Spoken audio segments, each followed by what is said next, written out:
Today I'm going to walk you through a 6x8 album that I made for my best friend when she went on a trip with her family to Disney World.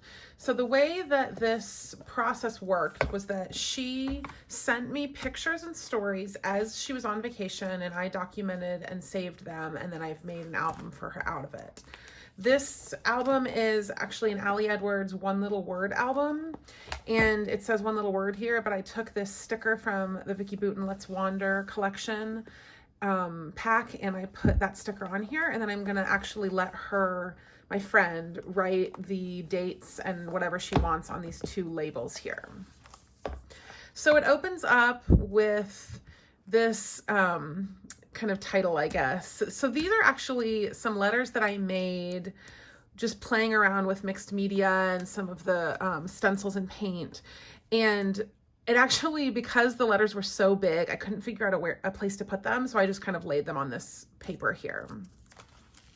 So this is an opening. It just has the dates here that they were on their trip, and then this really fun picture of the castle. Something interesting is that they went on this trip the week before an emergency was declared about the coronavirus, and definitely if they had scheduled 1 week later, they wouldn't have gotten to go.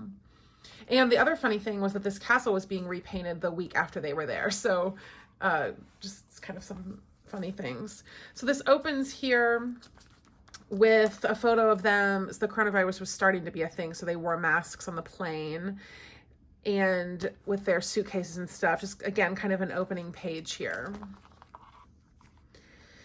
And as she sent me pictures, I sort of saved them in my phone, and thankfully, you know, the time and date is saved in an iPhone, so I knew, like, okay, this is Monday or whatever. And then I also had her send me a list of, here's what we did on Monday. That would be any pictures with, you know, Mickey, for example, so that I kind of knew, okay, this is what happened Monday, Tuesday, Wednesday.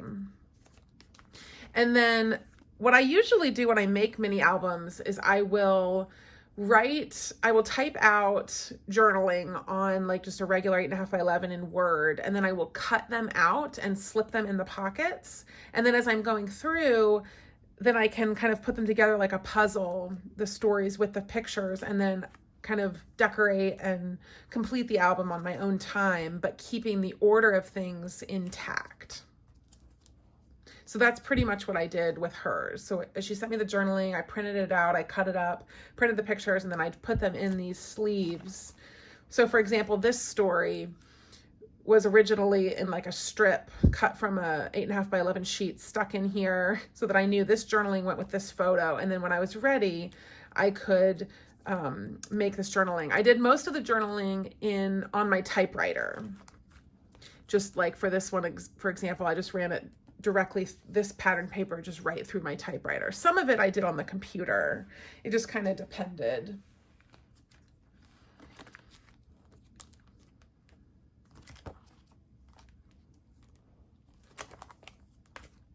And this one, for example, is just a really fun photo. It didn't necessarily have a story to go with it. I love this photo. I think that's so cute.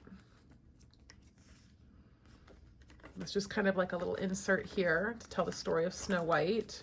So the page protector sizes that are in this album are 3x8, as you saw, like this is a 3x8. And then I also put in these are Traveler's Notebook sizes, 4.25 by 8.25, which I find is a great size if you don't want it to be quite as big as 6x8, but not quite as narrow as 3x8. The other great thing about this size is that like a lot of times I'll print on an 8.5 by 11 sheet, and this and a 6x8 fit perfectly in a sheet. Whereas if I do a 3x8, there's kind of some wasted space.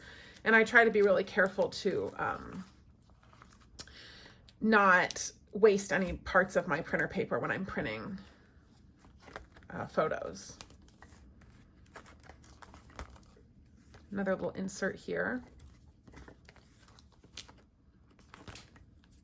I love this spread.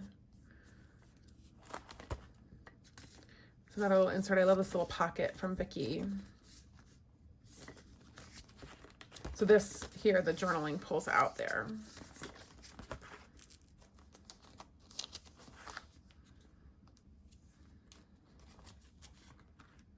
I love 6x8 albums. I mean, I guess you can do this in 12x12 too, but I love the different sizes of page protectors within an album.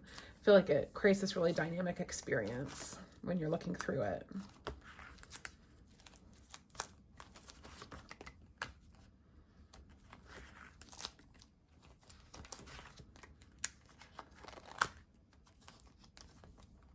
There's a lot of errors in this collection. I think it's really fun, especially for travel theme, because, you know, when you're going out in the world and you're seeing things, it's sometimes helpful. Like if you take a big photo like this and you want to be pointing to a smaller section within the photo, but still maintain the general photo, errors are really helpful, because this is where her husband and son were on the ride.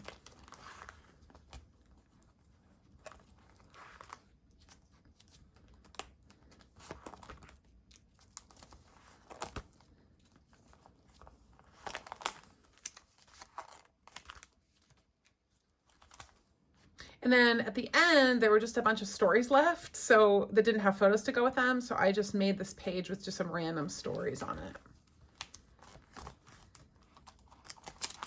And then the ending is this mixed media page. So really excited to get that to her. I'll probably mail it to her with some other layouts that I've been making about her family. So thanks for checking it out.